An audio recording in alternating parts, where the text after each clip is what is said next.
So ವೀಕ್ಷಕರೇ, welcome back to another video. ಇವತ್ತ ಬೆಳಿಗ್ಗೆ ಏನೊಂದು ಪ್ರೋಮೋ ಬಿಟ್ಟಿದ್ದಾರೆ. ನಿಜವಾಗ್ಲೂ ಕೂಡ ಪ್ರೋಮೋ ಅಷ್ಟೊಂದು ಹೇಳ್ಕೊಳ್ಳೋ ಮಟ್ಟಿಗೆ ಇಲ್ಲ. ಯಾಕಂದ್ರೆ ಪ್ರೋಮೋ ಬಿಡಬೇಕಾದ್ರೆ ಒಂದು ಕ್ಯೂರಿಯಾಸಿಟಿ ಇರಬೇಕು, ಏನಾಗುತ್ತೆ ಅಂತ ಅಂದ್ಬಿಟ್ಟು. ಆದರೆ ಇದನ್ನ ನಿನ್ನೆಯಲ್ಲಿ ತೋರಿಸ್ತಾ ಇದ್ದಾರೆ. ಆಲ್ಮೋಸ್ಟ್ ಇಲ್ಲಿ ಕ್ಯಾಪ್ಟನ್ ಆಗಿ ಒಂದು ದಿವಸ ಆಗೋಗ್ಬಿಟ್ಟಿದೆ. ಅದನ್ನೇ ತುಂಬಾನೇ ಡ್ರ್ಯಾಗ್ ಮಾಡ್ತಾರೆ. ಇದ್ರ ಬದಲು ಬೇರೆ ಯಾವುದಾದ್ರೂ ಪ್ರೋಮೋ ಬಿಡಿದ್ರೆ ತುಂಬಾನೇ ಚೆನ್ನಾಗಿರೋದು. ಮತ್ತೆ ಇಲ್ಲಿ ಕ್ಯಾಪ್ಟನ್ ಆಗಿರೋದು ಇಲ್ಲಿ ಫೈಟ್ ಇದ್ದಿದ್ದು ಇಬ್ಬರಿಗೆ ಬಿಡಿ, ಒಂದು ರಿಷಾ ಅವ್ರಿಗೆ ಮತ್ತು ಇಲ್ಲಿ ರಘು ಅವ್ರಿಗೆ. ಆಲ್ಮೋಸ್ಟ್ ಈ ಒಂದು ಟ್ವಿಸ್ಟ್ ಏನು ಕೊಟ್ಟರು ಎಣ್ಣೆಯಲ್ಲಿ, ಬಿಗ್ ಬಾಸ್ ಅವರು ನಾಣ್ಯಗಳನ್ನ ಕಲೆಕ್ಟ್ ಮಾಡಬೇಕು ಅಂತ ಹೇಳಿದ್ರು. 3 ತಂಡಗಳು ಇಲ್ಲಿ ರಚನೆ ಆಗಿತ್ತು. ಇದರಲ್ಲಿ ಎಕ್ಸ್ಪೆಕ್ಟ್ ದಿ ಅನ್ಎಕ್ಸ್ಪೆಕ್ಟೆಡ್ ಅಂತ ಏನಿದೆಯೋ, ಇವಾಗ ಪಾಪ ರಾತ್ರಿ ಎಲ್ಲ ಕಷ್ಟ ಬಿದ್ದಿದ್ರು. 3 ಟೀಮ್ಗಳು ಕೂಡ ತುಂಬ ಚೆನ್ನಾಗಿ ಆಡಿದ್ರು. ಆದರೆ ಇಲ್ಲಿ ಸೂರಜ್ ಅವರು ಡಿಸಿಷನ್ ತೊಗೊಂಡಿದ್ದು ತಪ್ಪಾಗಿತ್ತು ಅಂತ ಅಂದ್ಬಿಟ್ಟು ರಿಷಾ ಅವ್ರು ಹೇಳಿದ್ರು. ಮತ್ತು ಇಲ್ಲಿ ರಘು ಅವರು ನನಗೆ ಸಿಕ್ಕಿದ ಆಪರ್ಚುನಿಟಿನ ನಾನು ಯಾಕೆ ಬಿಡಬೇಕು ಅಂತ ಕೂಡ ಇಲ್ಲಿ ಕೇಳಿದ್ರು. ಆಲ್ಮೋಸ್ಟು ಅವ್ರ ಥಿಂಕಿಂಗ್ ನೋಡಿದ್ರು ಕೂಡ ಇಲ್ಲಿ ಕರೆಕ್ಟ್ ಇರುತ್ತೆ. ಆದರೆ ಒಂದು ನಾಯಕನ ಜವಾಬ್ದಾರಿ ಏನಿರುತ್ತೆ, ಈ ತಂಡನ ಮುನ್ನಡೆಸ್ಕೊಂಡು ಹೋಗಬೇಕಿತ್ತು ಅಂತ ಅಂದ್ಬಿಟ್ಟು ಇಲ್ಲಿ ಹೇಳ್ತಾರೆ. ಆಲ್ಮೋಸ್ಟ್ ಇವಾಗ ಅವರು ಕೂಡ ತೊಗೊಂಡ್ಬಿಟ್ಟಿದ್ರಿ. ಅವ್ರು 3 ಜನ ಈಗ ರೇಸಲ್ಲಿರೋರು. ಆಲ್ಮೋಸ್ಟ್ ಇವಾಗ ಅದಕ್ಕೋಸ್ಕರ ತಂಡದಿಂದ ಹೊರಗಡೆ ಬಿದ್ದರು. ಬಿಗ್ ಬಾಸ್ ಇಲ್ಲಿ ಈ ಒಂದು ಟ್ವಿಸ್ಟ್ ಕೊಟ್ಟಿರಲಿಲ್ಲ ಅಂತಂದಿದ್ರೆ, ಅಂದರೆ ಎಕ್ಸ್ಪೆಕ್ಟ್ ದಿ ಅನ್ಎಕ್ಸ್ಪೆಕ್ಟೆಡ್ ಅಂತ ಹೇಳ್ತಾರಲ್ಲ, 3 ಜನಕ್ಕೂ ಕೂಡ ಏನೋ ಒಂದು ಇದು ಆಪರ್ಚುನಿಟಿ ಕೊಡಬಾರ್ದಿತ್ತು.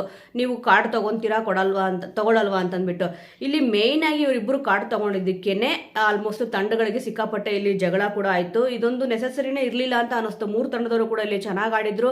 ಇಲ್ಲಿ ರಾತ್ರಿ ಎಲ್ಲ ಎದ್ದುಬಿಟ್ಟು ಮತ್ತೆ ಬೆಳಗಿನ ಜಾವದವರೆಗೂ ಕೂಡ ಇಲ್ಲಿ ಕಷ್ಟಪಟ್ಬಿಟ್ಟು, ಧನುಷ್ ಅವರು ಕೂಡ ಇಲ್ಲಿ ಅಷ್ಟೇ ಪಾಪ ಅವರು 4 ಗಂಟೆ 5 ಗಂಟೆವರೆಗೂ ಇಲ್ಲಿ ಎದ್ದಿದ್ರು. ಅಂದರೆ ಎಲ್ಲರೂ ಕೂಡ ಇಲ್ಲಿ ಎದ್ದಿದ್ರು ಅಲ್ಲ.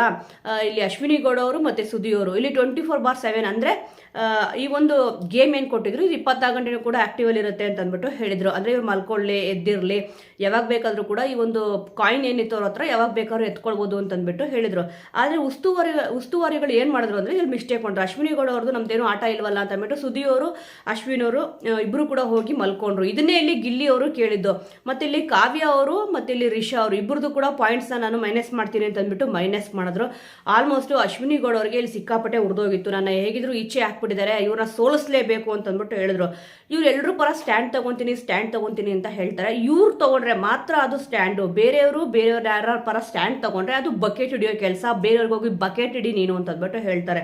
ಈ ಗಿಲ್ಲಿಯವ್ರು ಕೂಡ ಇಲ್ಲಿ ಹೇಳಿದ್ದು, ನೀವು ಯಾರನ್ನ ಪರ ನಿಂತ್ಕೊಂಡು ಮಾತಾಡಿದ್ರೆ ಅದು ಸ್ಟ್ಯಾಂಡು, ಬೇರೆಯವರು ನಮ್ಮ ಪರ ಇಲ್ಲಿ ನಿಂತ್ಕೊಂಡು ಮಾತಾಡಿದ್ರೆ ಅದು ಬಕೆಟಾ ಅಂತ ಅಂದ್ಬಿಟ್ಟು ಕೇಳ್ತಾರೆ. ಆಲ್ಮೋಸ್ಟ್ ಇಲ್ಲಿ ಕೇಳ್ತಿರೋದು ಕರೆಕ್ಟ್ ಆಗೇ ಇದೆ.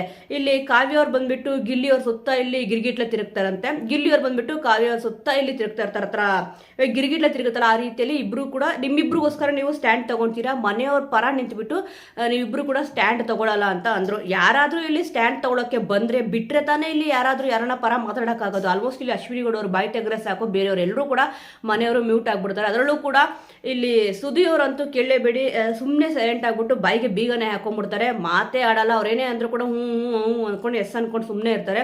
ಇವನ್ ಎಲ್ಲರೂ ಕೂಡ ಅಬ್ಸರ್ವ್ ಮಾಡ್ಬೋದು, ಯಾರೂ ಕೂಡ ಇವರು ಎದುರುಗಡೆ ಮಾತಾಡಲ್ಲ. ಇವ್ರು ಏನು ಹೇಳಿದ್ರು ಕೂಡ ಸರಿ ಅನ್ನೋ ರೀತಿಲಿ ಇಲ್ಲಿ ಮಾಡ್ತಾ ಇರ್ತಾರೆ.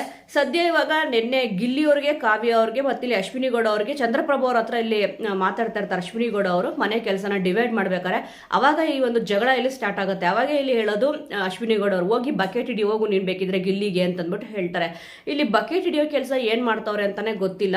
ಆಲ್ಮೋಸ್ಟ್ ಒಂದು ಕೇಳ್ಬಿಟ್ರೆ ಸಾಕು ಅವ್ರ ಮೇಲೆ ಬೇಕಂತಾನೆ ರೇಗಾಡ್ತಾರೆ. ಇದನ್ನ ಇಲ್ಲಿ ಕಾವ್ಯ ಅವ್ರು ಕೂಡ ಇಲ್ಲಿ ಬಂದ್ರು, ಬೇಕಂತಾನೆ ಟ್ರಿಗರ್ ಮಾಡ್ತಾರೆ ಅಂತಂದ್ಬಿಟ್ಟು ಹೇಳಿದ್ರು. ಆ ಜಗಳ ಇಲ್ಲಿ ಮುಗ್ದಿದ್ರು ಕೂಡ ಈಚೆ ಬಂದು ಕುತ್ಕೊಂತಾರೆ ಇಲ್ಲಿ ಕಾವ್ಯ ಅವರು. ಅಲ್ಲೂ ಕೂಡ ಇಲ್ಲಿ ಬಿಡಲ್ಲ, ಒಂದು 5 ನಿಮಿಷ ಬಿಟ್ಬಿಟ್ಟು ಮತ್ತೆ ಇಲ್ಲಿ ಬಂದು ಆ ಒಂದು ಜಗಳ ಏನಿತ್ತು ಅದನ್ನೇ ಇಲ್ಲಿ ಕಂಟಿನ್ಯೂ ಮಾಡ್ತಾರೆ. ನನಗೆ ಗೊತ್ತಿರಲಿಲ್ಲ ಟೀಮ್ ಆಗಿದ್ದು, ನಾನಿಲ್ಲಿ ಕೆಲಸ ಮಾಡಬೇಕು ಅಂತಾನೆ ಗೊತ್ತಿರಲಿಲ್ಲ ಟೀಮ್ ಆಗ್ಬಿಟ್ಟು ಅಂತ ಹೇಳ್ತಾರೆ. ಅದಕ್ಕೆ ಇಲ್ಲಿ ನಾನು ಕಳೆದ ವಿಡಿಯೋದಲ್ಲೂ ಕೂಡ ಹೇಳಿದ್ದು, ಅವರು ಮೋಸ್ಟ್ಲಿ ಬಿಗ್ ಬಾಸ್ ಮನೆಯಲ್ಲಿ ಇಲ್ಲ, ಕಾಡಲ್ಲಿದ್ದಾರೆ ಅಂತಂದ್ಬಿಟ್ಟು. ಸದ್ಯ ಈ ಒಂದು ಜಗಳ ಏನಿತ್ತು ತುಂಬಾನೇ ಇಲ್ಲಿ ಹೇಳ್ಕೊಡೋದ್ರು. ಕೊನೆಗೆ ಏನಾಯ್ತು ಅಂತಂದ್ರೆ ಈ ಜಗಳ ಎಲ್ಲರೂ ಕೂಡ ಅವ್ರ ಪರವಾಗಿ ಇಲ್ಲಿ ಚಪ್ಪಳೆ ಕೂಡ ಹೊಡೆದ್ರು. ಅವಾಗ ಅವರು ಸೈಲೆಂಟ್ ಆದ್ರು. ಅಲ್ಲಿವರೆಗೂ ಕೂಡ ಇಲ್ಲಿ ಅವ್ರು ಮಾಡಿದ್ದೇ ಸರಿ, ಇಲ್ಲಿ ಕಾವ್ಯ ಅವ್ರು ಮಾಡಿದ್ದು ತಪ್ಪು ಅಂತಂದೇ ವಾದ ಮಾಡ್ತಿದ್ರು. ಕೊನೆಗೆ ಎಲ್ಲರೂ ಕೂಡ ಚಪ್ಪಳೆ ಹೊಡೆದ್ಬಿಟ್ರು. ಬಿಡಪ್ಪ ಇವರು ಕೊನೆವರೆಗೂ ಇಲ್ಲಿ ಬಿಡಲ್ಲ ಅಂತಂದ್ಬಿಟ್ಟು ಎಲ್ಲರೂ ಕೂಡ ಚಪ್ಪಳೆ ಹೊಡೆದಕ್ಕೆ ಆ ನಂತರ ಇಲ್ಲಿ ಆ ಒಂದು ಮ್ಯಾಟರ್ನ ಕ್ಲೋಸ್ ಮಾಡ್ಕೊಂಡ್ರು. ನೋಡ್ಬೇಕಾಗುತ್ತೆ ಇವತ್ತು ಯಾವ್ಯಾವ ಸೀನ್ನ ಇಲ್ಲಿ ಹಾಕ್ತಾರೆ, ಯಾವ್ಯಾವ ಸೀನ್ನ ಕಟ್ ಮಾಡ್ತಾರೆ ಅಂತ ಅಂದ್ಬಿಟ್ಟು. ಈ ಒಂದು ಜಗಳದಲ್ಲಿ ಈ ಒಂದು ಮನೆ ವಿಚಾರಣೆ ಡಿವೈಡ್ ಮಾಡ್ಕೊಳ್ಳೋದ್ರಲ್ಲೇ ಇವರಿಗೆ ಸಿಕ್ಕಾಪಟ್ಟೆ ಇಲ್ಲಿ ತೊಂದರೆ ಆಗಿದ್ದು.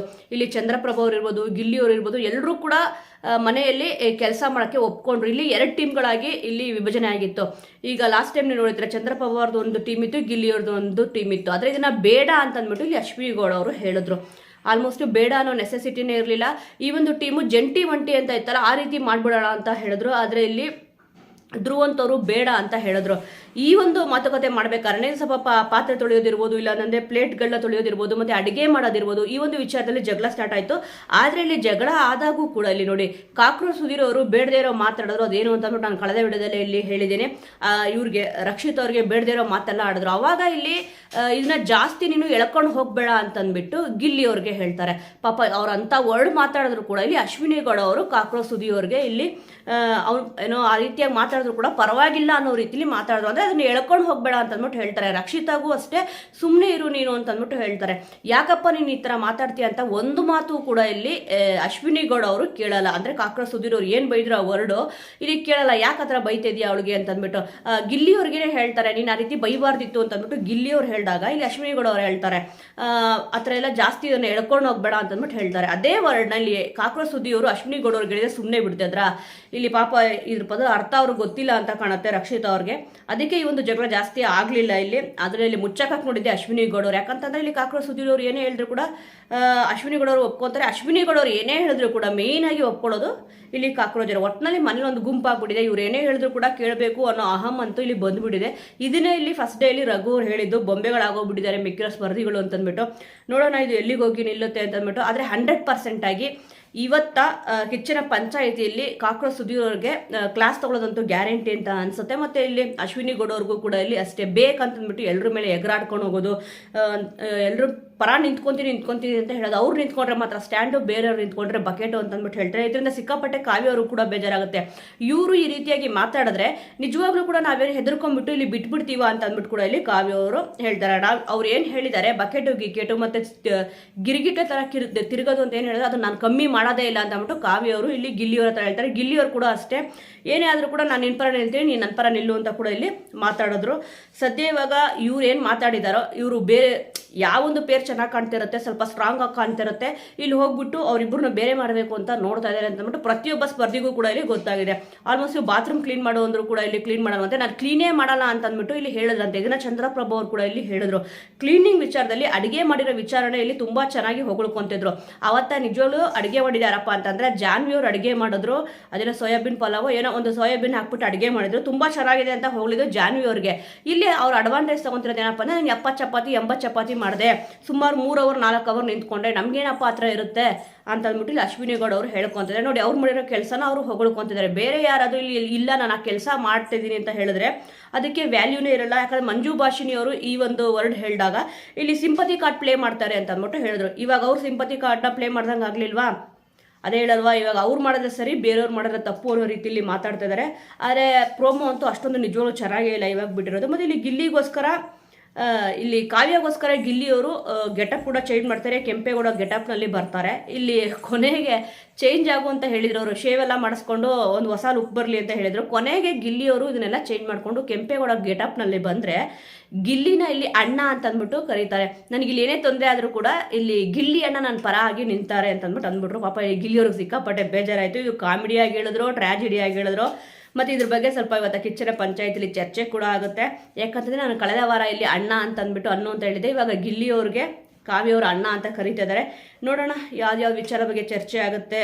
ಮತ್ತು ಇಲ್ಲಿ ಆಲ್ಮೋಸ್ಟ್ ಈ ನಾಣ್ಯಗಳನ್ನ ಕಲೆಕ್ಟ್ ಮಾಡ್ಕೊಂಡ್ರಲ್ಲ, ಇದರಲ್ಲಿ ಏನಾದ್ರು ಟ್ವಿಸ್ಟ್ ಕೊಟ್ಟಿರಲಿಲ್ಲ ಅಂತಂದರೆ ರಘು ಅವ್ರಿಗೆ ಮತ್ತೆ ಒಂದು ಕಾರ್ಡ್ ಕೊಟ್ರಲ್ಲ, ನೀವೇನಾದರೂ ಇದನ್ನು ತೊಗೊಂಡ್ರೆ ಡೈರೆಕ್ಟಾಗಿ ಇಲ್ಲಿ ನೀವು ಕ್ಯಾಪ್ಟನ್ಸಿ ಅಭ್ಯರ್ಥಿಗೆ ಸೆಲೆಕ್ಟ್ ಆಗ್ತೀರಾ ಅಂತ ಅಂದ್ಬಿಟ್ಟು ಇದು ಕೊಟ್ಟಿರಲಿಲ್ಲ ಅಂತಂದ್ರೆ ಇಲ್ಲಿ ಅತಿ ಹೆಚ್ಚು ನಾಣ್ಯಗಳನ್ನ ಕಲೆಕ್ಟ್ ಮಾಡಿದ್ದು ಯಾರಪ್ಪ ಅಂತಂದ್ರೆ ಇಲ್ಲಿ ರಕ್ಷಿತಾ ಅವರು 630 ನಾಣ್ಯಗಳನ್ನ ಇಲ್ಲಿ ಕಲೆಕ್ಟ್ ಮಾಡಿದ್ರು. ಯಾರೂ ಕೂಡ ಇಷ್ಟು ನಾಣ್ಯಗಳನ್ನ ಕಲೆಕ್ಟ್ ಮಾಡಿರಲಿಲ್ಲ. ಒಂದು ವೇಳೆ ಇಲ್ಲಿ ಬಿಗ್ ಬಾಸ್ ಏನಾರ ಟ್ವಿಸ್ಟ್ ಕೊಟ್ಟಿರಲಿಲ್ಲ ಅಂತಂದಿದ್ರೆ ಈ ಒಂದು ಕ್ಯಾಪ್ಟನ್ಸಿ ಟಾಸ್ಕ್ ಏನಿತ್ತು ಇದರಲ್ಲಿ ಮೊಟ್ಟ ಮೊದಲ ಕ್ಯಾಪ್ಟನ್ ಆಗ್ತಿದ್ದು ಇಲ್ಲಿ ರಕ್ಷಿತಾ ಅವರು. ಇಲ್ಲಿ ಎಷ್ಟು ಅವರು ನಾಣ್ಯಗಳನ್ನ ಕಲೆಕ್ಟ್ ಮಾಡಿದ್ರು ಅಂತ ಅಂದ್ಬಿಟ್ಟು ಇದ್ರ ಬಗ್ಗೆ ಅಶ್ವಿನಿ ಅವರೇ ಇಲ್ಲಿ ಹೇಳಿದ್ರು. ಏನು ಮಾಡೋಕ್ಕಾಗಲ್ಲ, ಬ್ಯಾಡ್ ಲಕ್ ಅಂತಾನೆ ಹೇಳ್ಬೋದು. ಆಲ್ಮೋಸ್ಟ್ ಟ್ವಿಸ್ಟ್ ಕೊಟ್ಟಿರಲಿಲ್ಲ ಅಂದ್ರೆ ಚೆನ್ನಾಗಿರೋದು. ಎಲ್ಲರೂ ಕೂಡ ಕಷ್ಟಪಟ್ಟು ಆಡಿದ್ರು. ಒಂದು ನಿಮಿಷದಲ್ಲಿ ಹೀಗೆ ಅನ್ನೋಷ್ಟಿಗೆ ಇಲ್ಲಿ ಚಕ್ ಅಂತ ಎಲ್ಲ ಕೂಡ ಇಲ್ಲಿ ಚೇಂಜ್ ಆಗೋಯ್ತು.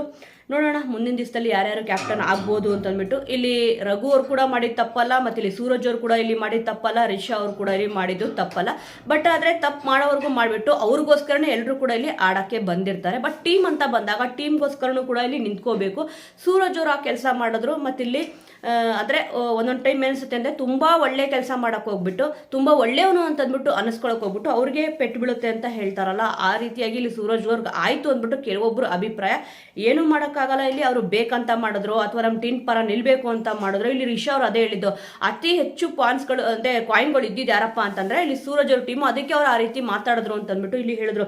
ಎಲ್ರಿಗೂ ಕೂಡ ನೀಟಾಗಿ ಸಮಜಾಯಿಸಿ ಕೊಟ್ಟರು. ಸಿಕ್ಕಿರೋ ಒಂದು ಆಪರ್ಚುನಿಟಿನ ಯಾಕೆ ಬಿಡಬೇಕು ಅಂತಂದ್ಬಿಟ್ಟು ರಿಷಾಗಳು ಅವರು ಚೆನ್ನಾಗಿ ಸಮರ್ಥನೆ ಮಾಡ್ಕೊಂಡ್ರು. ಅದೇ ಅವ್ರು ತಪ್ಪು ಮಾಡಿದ್ರು ಕೂಡ ನಾಯಕರ ಒಂದು ಕ್ವಾಲಿಟಿ ಇಲ್ಲ ಅಂತಾನೆ ಹೇಳ್ಬೋದು ಇಬ್ಬರಲ್ಲೂ ಕೂಡ, ರಘುವರಾಗಲಿ ಅಥವಾ ರಿಷಾ ಅವರಲ್ಲಾಗಲಿ. ಈ ನಾಯಕನ ಒಂದು ಏನಿರುತ್ತೆ ಗುಣಗಳು, ಆ ಗುಣಗಳು ಇದ್ದಿದ್ದು ಸೂರಜ್ ಅವರಲ್ಲಿ ಅಂತ ಕೂಡ ಇಲ್ಲಿ ಗೊತ್ತಾಗುತ್ತೆ. ಇದ್ರ ಬಗ್ಗೆ ಇಲ್ಲಿ ಡಿಸ್ಕಷನ್ ಆಗಬಹುದು ಇವತ್ತಿನ ಒಂದು ಕಿಚ್ಚನ ಪಂಚಾಯಿತಿಯಲ್ಲಿ. ನೋಡೋಣ ಇವತ್ತ ಕಿಚ್ಚನ ಮೆಚ್ಚುಗೆಯ ಚಪ್ಪಾಳೆಯಲ್ಲಿ ರಕ್ಷಿತ್ ಅವರಿಗೆ ಸಿಗುತ್ತಾ ಏನು ಅಂತ ಅಂದ್ಬಿಟ್ಟು. ತುಂಬ ಚೆನ್ನಾಗಿ ಅವರು ಗೇಮ್ಗಳನ್ನ ಇಲ್ಲಿ ಮಾಡಿದ್ದಾರೆ. ಯಾಕಂದರೆ 630 ಎಷ್ಟು ಜನ ಇದ್ದಾರೆ, ಆಲ್ಮೋಸ್ಟ್ ಎಲ್ಲರೂ ಕೂಡ ಎಲ್ರಿಗಿಂತ ಜಾಸ್ತಿ ಇಲ್ಲಿ ಬಲಿಷ್ಠವಾಗಿ ಕೂಡ ಇಲ್ಲಿ ರಘು ಅವರು ಕೂಡ ಇಲ್ಲಿ ಇದ್ದಾರೆ. ತುಂಬ ಚೆನ್ನಾಗಿ ಅವರು ಪಾನ್ಗಳನ್ನ ಇಲ್ಲಿ ಕಲೆಕ್ಟ್ ಮಾಡಿಕೊಂಡ್ರು. ಆ ನಾಣ್ಯಗಳನ್ನ 630 ಕಾಯಿನ್ಗಳನ್ನ ಕಲೆಕ್ಟ್ ಮಾಡಿದ್ರು. ಆಟದಲ್ಲೂ ಸೈ, ಇಲ್ಲಿ ಅಡುಗೆ ಮಾಡೋಕ್ಕೂ ಸೈ, ಎಲ್ಲದರಲ್ಲೂ ಸೈ ಅಂತಲೇ ಹೇಳ್ಬೋದು ರಕ್ಷಿತಾ ಅವರು. ಈ ಸತಿ ಈ ವಾರ ಕಿಚ್ಚನ ಮೆಚ್ಚುಗೆಯ ಚಪ್ಪಾಳೆಯಲ್ಲಿ ರಕ್ಷಿತಾಗೆ ಸಿಗಬೇಕು ಅಂತಂದ್ಬಿಟ್ಟು ನಾನು ಅನ್ಕೊಂಡಿದ್ದೀನಿ. ವೀಕ್ಷಕರೇ, ನಿಮ್ಮ ಅನಿಸಿಕೆಯ ಪ್ರಕಾರ ಈ ವಾರ ಕಿಚ್ಚನ ಪಂಚಾಯಿತಿಯಲ್ಲಿ ಯಾವ ವಿಚಾರದ ಬಗ್ಗೆಯಲ್ಲಿ ಸಿಕ್ಕಾಪಟ್ಟೆ ಚರ್ಚೆ ಮಾಡಬೇಕು, ಯಾರಿಗೆ ಕಿಚ್ಚನ ಮೆಚ್ಚುಗೆ ಚಪ್ಪಾಳೆ ಸಿಗಬೇಕು ಅಂತ ಅಂದ್ಕೊಂಡಿದ್ದೀನಿ ಅನ್ನೋದನ್ನು ಮಿಸ್ ಮಾಡದೆ ಕಮೆಂಟ್ ಮೂಲಕ ತಿಳಿಸಿ. ಮುಂದಿನ ವಿಡಿಯೋದೊಂದಿಗೆ ಮತ್ತೆ ಸಿಗೋಣ.